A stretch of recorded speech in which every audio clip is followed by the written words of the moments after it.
ডোমজুর কাণ্ডে গ্রেফতার এবারে শ্বেতা খান, একেবারে মূল পান্ডা শ্বেতা খান গ্রেফতার। ডোমজুর কাণ্ডে মূল পান্ডা শ্বেতা খান গ্রেফতার। আলিপুর থেকে তাকে গ্রেফতার করা হয়েছে। আগেই গ্রেফতার হয়েছিলেন আরেক মূল অভিযুক্ত আরিয়ান খান। এবার অবশেষে ডোমজুর কাণ্ডে গ্রেফতার হলেন মূল পান্ডা শ্বেতা খান।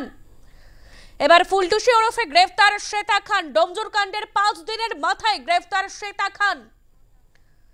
সবচেয়ে গুরুত্বপূর্ণ খবর, ঘটনার 5 দিনের মাথায় গ্রেফতার ফুলটুসি ওরফে শ্বেতা খান। ডোমজুর কাণ্ডে অবশেষে পুলিশের হাতে গ্রেফতার শ্বেতা খান।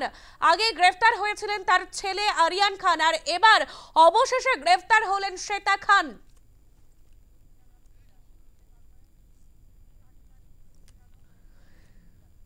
আমরা কথা বলবো আমাদের প্রতিনিধি শান্তনু করণের সঙ্গে। শান্তনু, এবার অবশেষে আলিপুর থেকে গ্রেফতার করা হলো শ্বেতা খানকে, বিস্তারিত জানবো।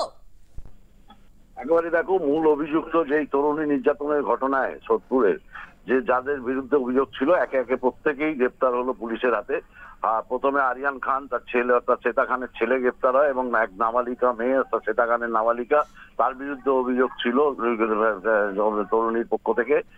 তাদের দুজনকে গতকাল ধরলেও আজ সেই গতকালই আলিপুর এলাকা থেকে শ্বেতা খানকে গ্রেপ্তার করে হাওড়া সিটি পুলিশ, এবং গতকালই রাত্রে তাকে নিয়ে আসা হয় ডোমজুর থানায়, এবং আজকে তাকে হাওড়া সিজেএম আদালতে পেশ করা হবে বলে পুলিশ সূত্রে জানা গেছে, এবং পুলিশ হেফাজত নেবে বলে, নিজেদের হেফাজতে নেবে বলে জানা যাচ্ছে। এদিকে আরিয়ান খানের বিরুদ্ধে খুনের চেষ্টা, শ্লীলতাহানি, মারধর, ষড়যন্ত্র ইত্যাদি নানাবিধ জামিন অযোগ্য একাধিক ধারায় তার বিরুদ্ধে মামলা রুজু হয়েছে।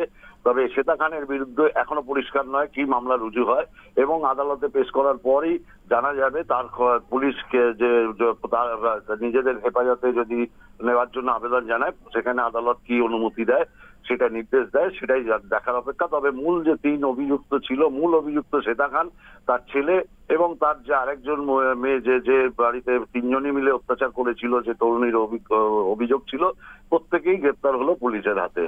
শান্তনু, গতকাল আমরা দেখেছিলাম যে শ্বেতার মাকে গ্রেফতার করেছিল পুলিশ। শ্বেতার মাকে জিজ্ঞাসাবাদে কি কোনো তথ্য উঠে এসেছে শান্তনু? দেখো, শ্বেতার মাকে গ্রেপ্তার করা হয়নি, শ্বেতার মাকে আটক করে জিজ্ঞাসাবাদ চালিয়েছিল। শ্বেতার মা শুধু নয়, তাদের আত্মীয় স্বজন বিভিন্ন জায়গায় যেখানে যা ছিল, যে সোর্স গুলো পুলিশ পেয়েছে, সেখান থেকে তাদের জিজ্ঞাসাবাদ করেছে দফায় দফায়, এবং ফুল ট্র্যাকিং সহ বিভিন্ন সূত্র ধরে এই আরিয়ানের কাছে পৌঁছয় পুলিশ। এবং গতকালই তাকে আলিপুর টালিগঞ্জের গলগ্রিন এলাকা থেকে একটি বাড়ি থেকে পাওয়া যায়, এবং সেখানে তার নাবালিকা বোনও ছিল। সেই দুজনকে পুলিশ নেওয়ার পর বিকালেই আরিয়ান খানের মা অর্থাৎ শ্বেতা খানকে আলিপুর কোর্ট এলাকা থেকে তাকে গ্রেপ্তার করে। একেবারে ধন্যবাদ শান্তনু।